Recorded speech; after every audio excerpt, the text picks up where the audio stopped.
एक बार एक राजा ने दो बाज के बच्चे खरीदे। राजा उन्हें बहुत प्यार करता था। उनके साथ खेलता, उन्हें अपने बच्चों की तरह पालता था। समय बीतता गया, दोनों बच्चे धीरे धीरे बड़े होने लग गए। अब राजा ने सोचा इन्हें उड़ाना सिखाया जाए। वो दोनों बाज को उड़ाने की कोशिश कराता। पहला बाज तो बहुत अच्छी तरीके से उड़ता, आसमान में जाता, हवा में अपने पंख फैलाता।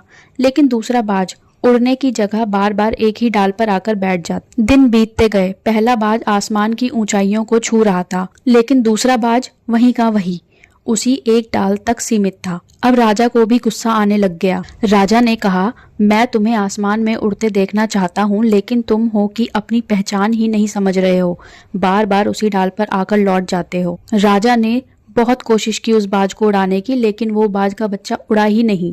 एक दिन राजा ने अपने सेवक को बुलाया और कहा, जो भी इस बाज को उड़ाने में सफल होगा उसे मैं बहुत सारा इनाम दूंगा। सेवक ने गांव में ये घोषणा करवा दी। बहुत सारे लोग आए, बहुत लोगों ने कोशिश की, लेकिन वही बाज का बच्चा जब भी उड़ता और उसी डाल पर आके बैठ जाता। आसपास के लोग भी उससे परेशान हो गए थे और वह हार मान रहे थे कि हमसे ये नहीं होगा, कि हम बाज के बच्चे को नहीं उड़ा पाएंगे। लेकिन कुछ समय बाद एक साधारण सा लड़का आया, उसने कोशिश की और वो बाज उड़ गया।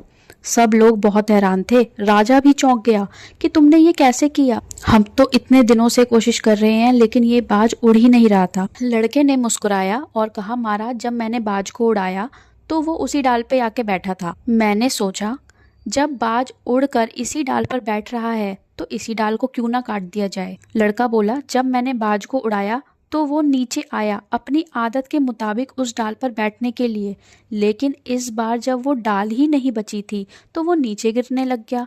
तभी उसे एहसास हुआ उसके पास पंख है, ताकत है, उड़ने की क्षमता है। उसने तुरंत अपने पंख फैलाए और पहली बार वो आसमान में उड़ गया। इस कहानी से हमें सीख मिलती है, हम सबकी जिंदगी में एक ही डाल होती है, जहां हम बार बार लौट आते हैं, वही हमारा कंफर्ट जोन बन जाता है। लेकिन जब तक हम उस डाल को छोड़ेंगे नहीं, हम अपनी असली ताकत कभी नहीं पहचान सकते।